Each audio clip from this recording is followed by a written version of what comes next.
नमस्कार बंधुगण बंधु माने आपण मानकु सर्वप्रथमे मोर इंग्राजी नववर्ष 2025 उपलक्षे ढेर सारा शुभेच्छा एवं शुभ कामना।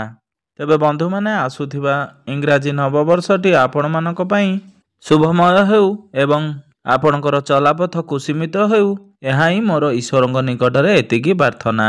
तेबे बंधु माने आजिर ई भिडियोटी वृष राशि व्यक्तिविशेष मानक पई बहुत खास अटे, बहुत गुरुत्वपूर्ण अटे। जदि आपण मानकर वृष राशि होइथाय तेबे भिडियोटी को गोटे लाइक करी चैनल टी को सब्सक्राइब कर दियंतु एवं कमेंट बॉक्स रे भक्ति एवं श्रद्धार सहित जय श्री जगन्नाथ जय माँ लक्ष्मी अवश्य लिखि दियंतु एवं भिडियोटी को स्किप न करी शेष पर्यंत निश्चिंत देखंतु। आसीबाकू जाउथुबा इंग्राजी नववर्ष 2025 रे वृष राशिंकर व्यक्तिविशेष मानकर जीवन रे केउं सब बड़ बड़ परिवर्तन मान घटिबाकू जाउछि एवं वृष राशि व्यक्तिविशेष मानकर वार्षिक राशिफल विषय रे जानिबा। आजिर ए भिडियो माध्यम रे आमे विस्तार भाव रे आलोचना करिबा। तेबे बंधु माने पूर्व वर्ष अपेक्षा एही आसुथिबा 2025 वर्षटी आपणक पई अति खास रो वर्ष अटे, कारण यह एक एपरि वर्ष अटे चारोटी बड़ ग्रह निजर राशि परिवर्तन करने जाउछंती। सेमाने हेले शनि, राहु, केतु, देवगुरु बृहस्पति। यही चारोटी बड़ ग्रह निजर राशि परिवर्तन करने जाउछंती। तेबे बंधु माने शनि प्रति 2.5 वर्ष रे थरे राशि परिवर्तन करिथांती। राहु एवं केतु प्रति 1.5 वर्ष रे निजर राशि परिवर्तन करिथांती एवं देवगुरु बृहस्पति प्रति 1 वर्ष रे थरे निजर राशि परिवर्तन करिथांती। मात्र एही 2025 वर्ष रे एपरि संजोग सृष्टि होछि जेउ वर्षटी रे ए 4 गोटी ग्रह राशि परिवर्तन करुछंती। तेबे बंधु माने एही वर्षटी आपण मानक पई किपरि रहिबो से विषय रे आसंतु आमे विस्तार भाव रे आलोचना करिबा। तेबे बंधु माने आसंतु आरंभ करिबा आजिर एही कार्यक्रम को, जहा कि जन्म राशि एवं चंद्र राशि उपरे संपूर्ण आधारित अटे। तेबे राशि चक्रर 12 गोटी राशि मध्यरु द्वितीय राशि हेउची वृष राशि एवं वृष राशि राशियाधिपति हेउचंदी शुक्रदेव। तेबे एही वर्षर आरंभ रे शुक्रदेव आपणकर दशम भाव रे विराजमान अछंती। मंगल आपणकर तृतीय भाव रे विराजमान अछंती। केतु आपणकर पंचम भाव रे विराजमान अछंती। बुध आपणकर सप्तम भाव रे अछंती। सूर्य आपणकर अष्टम भाव रे विराजमान अछंती। राहु आपणकर एकादश भाव रे विराजमान अछंती। तेबे बंधु माने आसंतु जानिबा एई बड़ बड़ महाग्रह मानकर राशि परिवर्तन केबेठारु हेबो। शनिदेव आपणकर 30 मार्च को आपणकर मीन राशि को गोचर करिवे, अर्थात आपणकर एकादश भाव को चलन करिवे। देवगुरु बृहस्पति 15 मई को आपणकर मिथुन राशि को चलन करिवे, आपणकर द्वितीय स्थान को चलन करिवे। राहु एवं केतु 18 मई को आपणकर राशि परिवर्तन करिवे। राहु कुंभ राशि को अर्थात आपणकर दशम भाव को चलन करिवे एवं केतु आपणकर सिंह राशि को अर्थात चतुर्थ भाव को चलन करिवे। तो बंधु माने सर्वप्रथम जानिबा देवगुरु बृहस्पतिंकर राशि परिवर्तन जोगु आपण को केउं प्रकार फल प्रदान करिवे। देवगुरु बृहस्पति 15 मई पर्यंत आपणकर प्रथम भाव रे रहिबे। गुरु आपणकर प्रथम भाव रे रही आपणकर पंचम भाव एवं सप्तम भाव नवम भाव को दृष्टिगोचर करिवे। तो आपण जदि अनमैरिड अछंती बा आपणकर विवाह योग्य होई जाइछंती तो 15 मई पूर्वरु आपणक घर को भल भल प्रस्ताव मान आसीबार जोग बनुअछि। आपणकर घरे आपणकर विवाह को नहीं आलोचना करि पारंती, कारण गुरुंकर शुभ दृष्टि आपणकर सप्तम भाव उपर को रहुअछि, जहा फल रे आपणकर विवाह स्थिर होई पारे। गुरु एठारे रही आपणकर ज्ञान को वृद्धि कराइबे, ता सहित आपणकर मैच्योरिटी लेवल को मध्य बढ़ाउचंती। आपणकर शिक्षा को मध्य मजबूत कराइबे। आपणकर कम्युनिकेशन स्किल को मध्य बेटर बनाइले। आपणकर प्रथम भाव रे अवस्थिति देवगुरु बृहस्पतिंकर आपणकर विवाह स्थिर कराइबो एवं जेउ व्यक्ति मानकर संतान संतति नथिला सेमाने सर्वदा चिंताग्रस्त होई रहुथिले तो 15 मई पूर्वरु आपणकर संतान संतति को नेई किछि प्लानिंग मध्य करि परिबे। समय आपणक पई बहुत शुभ रहिछि। एही वर्ष आपणको संतान सुख निश्चिंत प्राप्ति हेबो, कारण गुरुंकर पंचम दृष्टि आपणकर पंचम भाव उपरकू रहुअछि। ଏବଂ ପଞ୍ଚମ ଭାବଟି ହୋଇଥାଏ ଆପଣଙ୍କର ସନ୍ତାନ ସନ୍ତତିର ଭାବ, ଆପଣଙ୍କର ଶିକ୍ଷାର କ୍ଷେତ୍ର ଏବଂ ଆପଣଙ୍କର ପ୍ରେମ ଜୀବନର ଭାବ। 15 ମେ ପୂର୍ବରୁ ଆପଣଙ୍କର ଶିକ୍ଷା କ୍ଷେତ୍ରରେ ଆପଣ ବହୁତ ଅଧିକ ଉନ୍ନତି ଲାଭ କରିବେ। ଆପଣ ଯଦି ହାୟର ଏଜୁକେସନ୍ କରିବା ପାଇଁ ଚାହୁଁଛନ୍ତି ତେବେ ଆପଣ ନିଶ୍ଚିନ୍ତ ଭାବରେ ଉଚ୍ଚଶିକ୍ଷା କରିପାରିବେ, କାରଣ ସମୟ ଆପଣଙ୍କର ସାଥ ଦେବ। ତେବେ ବନ୍ଧୁମାନେ 2025 ମସିହାର 15 ମେ ପର୍ଯ୍ୟନ୍ତ ଆପଣଙ୍କର ସନ୍ତାନ ପ୍ରାପ୍ତି ହେବାର ବହୁତ ଅଧିକ ଯୋଗ ବନୁଅଛି ଏବଂ ଆପଣଙ୍କର ବିବାହ କରିବାର ସମ୍ଭାବନା ବନୁଅଛି ଏବଂ ଶିକ୍ଷା କ୍ଷେତ୍ରରେ ଆପଣ ବହୁତ ଅଧିକ ଉନ୍ନତି କରିପାରନ୍ତି। ଆପଣଙ୍କର ଭାଗ୍ୟର ମଧ୍ୟ ସାଥ ମିଳିବ। ମାତ୍ର 15 ମେ ପରେ ଗୁରୁ ଯେତେବେଳେ ଆପଣଙ୍କର ଦ୍ୱିତୀୟ ଭାବକୁ ଚଳନ କରିବେ ତେବେ ଦ୍ୱିତୀୟ ଭାବଟି ଧନ, କୁଟୁମ୍ବ ଏବଂ ଆପଣଙ୍କର ବାଣୀର ଭାବ ହୋଇଥାଏ। ଯେତେବେଳେ ଗୁରୁ ଆପଣଙ୍କର ଦ୍ୱିତୀୟ ସ୍ଥାନକୁ ଚଳନ କରିବେ ସେତେବେଳେ ଆପଣ ଟଙ୍କା କିଛି ସଞ୍ଚୟ କରିପାରିବେ। ଏହି ସମୟରେ ଆପଣ ବ୍ୟାଙ୍କରେ କିଛି ଟଙ୍କା ସଞ୍ଚୟ କରିପାରିବେ। ମାତ୍ର 15 ମେ ପରେ ଆପଣ ଲୋନ୍ କିଛି କରିପାରନ୍ତି। ଆପଣ ଘରକୁ ନେଇକି ହେଉ କିମ୍ବା ଗାଡ଼ିକି ନେଇକି ହେଉ ଆପଣ କିଛି ନା କିଛି ଧାର ନେଇପାରନ୍ତି। ଗୁରୁ ଆପଣଙ୍କର ଅଷ୍ଟମ ଏବଂ ଏକାଦଶ ଭାବର ଅଧିପତି ହୋଇ ଆପଣଙ୍କର ଦ୍ୱିତୀୟ ଭାବକୁ ଚଳନ କରିବେ। ତ ଆପଣଙ୍କୁ ଧ୍ୟାନ ରଖିବାର ଅଛି ଯେ ଆପଣ କାହାରି ସହିତ ଯୁକ୍ତିତର୍କ ବା କଳହ ଆଦି କରନ୍ତୁ ନାହିଁ। ଯେତେ ପାରିବେ ଆପଣ ଯୁକ୍ତିତର୍କ ଠାରୁ ଟିକେ ଦୂରେଇ ରହିବା ପାଇଁ ଚେଷ୍ଟା କରନ୍ତୁ। ଏହି ସମୟରେ ଆପଣ ଫ୍ୟାମିଲିକୁ ନେଇ କୌଣସି ପ୍ଲାନିଂ କରିପାରନ୍ତି। ଆପଣଙ୍କର ପରିବାରକୁ ନୂତନ ଅତିଥି ଆସିପାରନ୍ତି। ଗୁରୁ ଆପଣଙ୍କର ଦ୍ୱିତୀୟ ସ୍ଥାନରେ ରହି ଆପଣଙ୍କର ଦଶମ ସ୍ଥାନକୁ ଦେଖିବେ, ଅଷ୍ଟମ ଭାବକୁ ଦେଖିବେ ଏବଂ ଆପଣଙ୍କର ଷଷ୍ଠ ଭାବକୁ ଦେଖିବେ। ତେବେ ବନ୍ଧୁମାନେ ଦଶମ ଭାବଟି ହୋଇଥାଏ କ୍ୟାରିୟରର ଭାବ, ଆପଣଙ୍କର କାର୍ଯ୍ୟ କ୍ଷେତ୍ରର ଭାବ। ଗୁରୁଙ୍କର ଦୃଷ୍ଟି ଦଶମ ଭାବରେ ରହିବା ଅର୍ଥ ଆପଣ କ୍ୟାରିୟର କ୍ଷେତ୍ରରେ ବହୁତ ଅଧିକ ଉନ୍ନତି କରିବେ। କ୍ୟାରିୟରରେ ଆପଣ ବହୁତ ଉଚ୍ଚ ସ୍ଥାନକୁ ଯାଇପାରନ୍ତି। କ୍ୟାରିୟରରେ ଆପଣଙ୍କର ଏକ ବଡ଼ ପରିବର୍ତ୍ତନ ଦେଖାଦେଇପାରେ। ଆପଣଙ୍କର ଚାକିରିରେ ପଦୋନ୍ନତିର ଯୋଗ ବନୁଅଛି। 15 ମେ ପରେ ଆପଣ ଆପଣଙ୍କ କାର୍ଯ୍ୟକ୍ଷେତ୍ରରେ ବହୁତ ଅଧିକ ଉନ୍ନତି କରିବେ। ଯେଉଁମାନଙ୍କ ପାଖରେ କୌଣସି ଚାକିରି ନାହିଁ ସେମାନଙ୍କୁ ନିଜର ଯୋଗ୍ୟତା ଅନୁସାରେ ନୂତନ ଚାକିରି ପ୍ରାପ୍ତି ହୋଇପାରେ। ଆପଣ ଚେଷ୍ଟା ଜାରି ରଖନ୍ତୁ।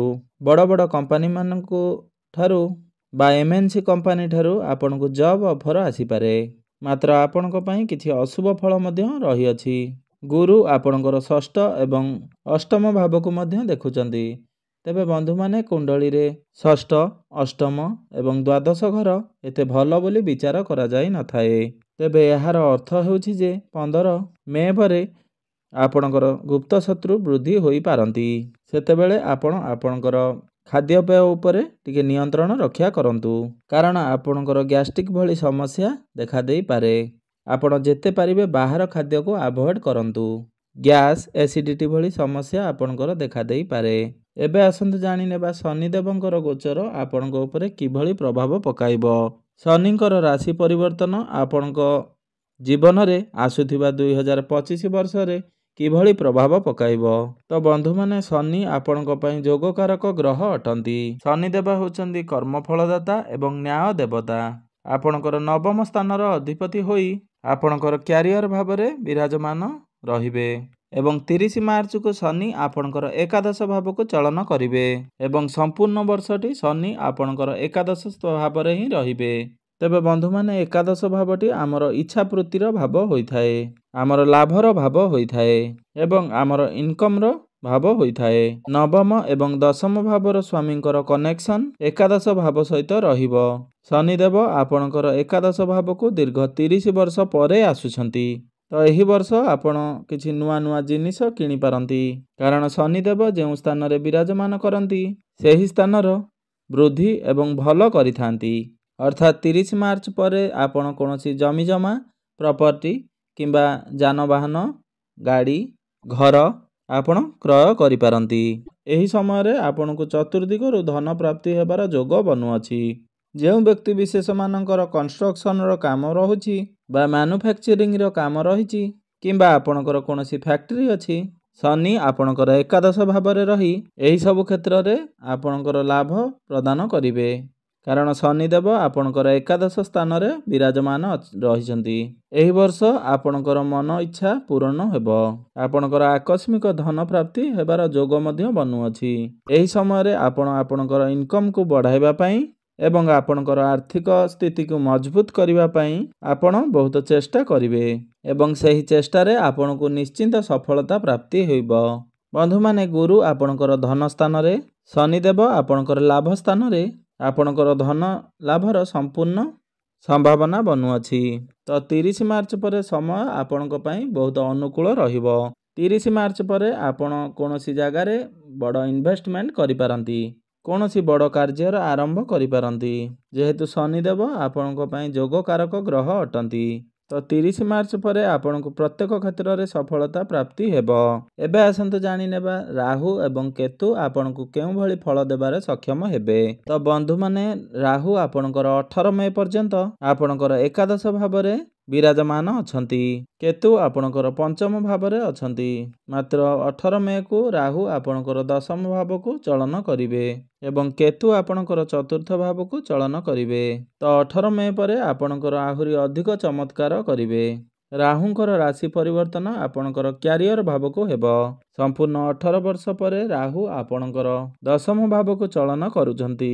ରାହୁଙ୍କର ଏହି ଅବସ୍ଥିତି ଆପଣଙ୍କୁ ଚାଲାକ ଏବଂ ଚତୁର ବନାଇବ। ଆପଣ ହାର୍ଡୱାର୍କ କାମ ଛାଡ଼ି ସ୍ମାର୍ଟ ୱାର୍କ କରିବେ, ଯାହାଫଳରେ କି ଆପଣ କ୍ୟାରିୟରରେ ବହୁତ ଅଧିକ ଲାଭ ପ୍ରାପ୍ତି କରିପାରିବେ।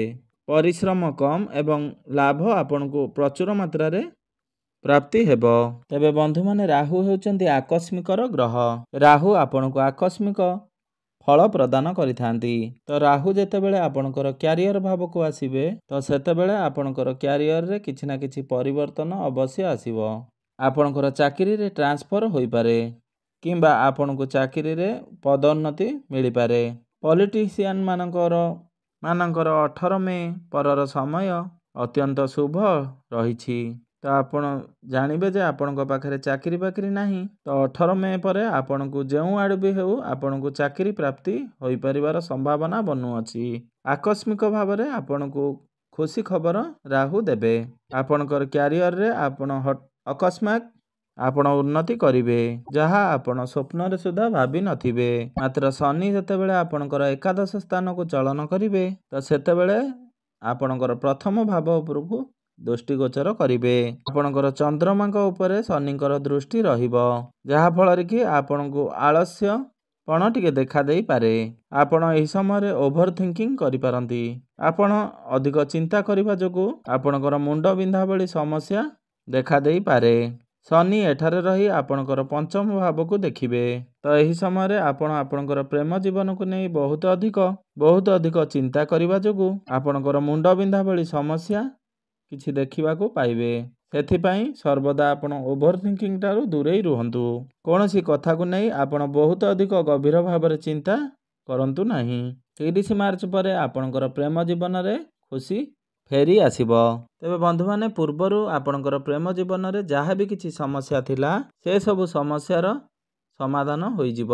ଶନିଙ୍କର ଦୃଷ୍ଟି ଆପଣଙ୍କର ଅଷ୍ଟମ ଭାବ ଉପରକୁ ରହୁଅଛି, ଅର୍ଥାତ୍ ଆପଣଙ୍କର କୌଣସି ଗୁପ୍ତ ଜ୍ଞାନର ଅଧ୍ୟୟନ ଏହି ସମୟରେ କରିପାରନ୍ତି। ରିସର୍ଚ୍ଚ ଲାଇନରେ ଥିବା ବ୍ୟକ୍ତିବିଶେଷମାନଙ୍କୁ ଏହି ସମୟଟି ଅତ୍ୟନ୍ତ ଶୁଭଦାୟକ ଅଟେ। ଏହି ସମୟରେ ଆପଣଙ୍କର ମନ ଗୁପ୍ତ ଅଧ୍ୟୟନ ଆଡ଼କୁ ଯାଇପାରେ। ଗୁପ୍ତ ଅଧ୍ୟୟନ ଅର୍ଥ ହେଉଛି ଜ୍ୟୋତିଷ ଶାସ୍ତ୍ର, କଳା ଯାଦୁ, ତନ୍ତ୍ରବିଦ୍ୟା, ରିସର୍ଚ୍ଚ ଲାଇନ, ଏସବୁକୁ ଗୁପ୍ତ ଅଧ୍ୟୟନ କୁହାଯାଇଥାଏ ବା ଗଭୀର ଅଧ୍ୟୟନ କୁହାଯାଇଥାଏ। ତ ଆପଣଙ୍କର ମନ ଏସବୁ ଆଡ଼କୁ ବଳାଇ ଦେଇପାରନ୍ତି। ତ 2025 ମସିହାରେ ନୂଆ ଜିନିଷ ସବୁ ଆପଣ ଶିଖିପାରନ୍ତି। ଏହାପରେ କେତୁ ଆପଣଙ୍କର ଚତୁର୍ଥ ଭାବକୁ ଚଳନ କରିବେ। ଚତୁର୍ଥ ଭାବଟି ଆପଣଙ୍କର ସମସ୍ତ ସୁଖର ଭାବ ହୋଇଥାଏ, ଆପଣଙ୍କର ମାତାଙ୍କର ଭାବ ହୋଇଥାଏ ଏବଂ ଭୌତିକ ସୁଖର ଭାବ ହୋଇଥାଏ। ତ ଆପଣ ଆପଣଙ୍କର ମାଙ୍କ ପ୍ରତି ବିଶେଷ ଧ୍ୟାନ ରଖିବା ଉଚିତ। ମାଙ୍କର ସ୍ୱାସ୍ଥ୍ୟ ପ୍ରତି ଧ୍ୟାନ ରଖିବା ଉଚିତ। ଏହି ସମୟରେ ଆପଣଙ୍କର ମାଙ୍କର ଜଏଣ୍ଟ ପେନ୍, ପାଦରେ କିଛି ସମସ୍ୟା ଦେଖାଦେଇପାରେ। ଏହା ବ୍ୟତୀତ ଆପଣଙ୍କୁ ପ୍ରତ୍ୟେକ କ୍ଷେତ୍ରରେ ସଫଳତା ପ୍ରାପ୍ତି ହେବ।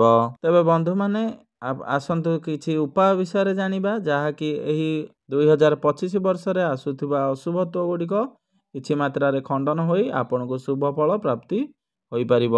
ତ ପ୍ରତ୍ୟେକ ଦିନ ଶୁକ୍ରଙ୍କର ବୀଜ ମନ୍ତ୍ରର ଜପ 108 ଥର ନିଶ୍ଚୟ କରନ୍ତୁ। ପ୍ରତ୍ୟେକ ଦିନ ମାତା ଲକ୍ଷ୍ମୀଙ୍କର ପୂଜା ଆରାଧନା କରି ଆପଣ ପ୍ରତ୍ୟେକ ଦିନ ଶନି ଚାଳିଶା ପାଠ କରି ଆପଣଙ୍କର ଭାଗ୍ୟ ଉଦୟ ହେବା ସହିତ ପ୍ରତ୍ୟେକ କ୍ଷେତ୍ରରେ ଆପଣ ଉନ୍ନତି କରିପାରିବେ ଏବଂ ଆପଣଙ୍କୁ ଶୁଭ ଫଳ ପ୍ରାପ୍ତି ହୋଇପାରିବ। ତେବେ ବନ୍ଧୁମାନେ 2025 ମସିହାଟି ଆପଣମାନଙ୍କ ପାଇଁ ମଙ୍ଗଳମୟ ହେଉ, ଏହା ହିଁ ମୋର ଈଶ୍ୱରଙ୍କ ନିକଟରେ ଏତିକି ପ୍ରାର୍ଥନା।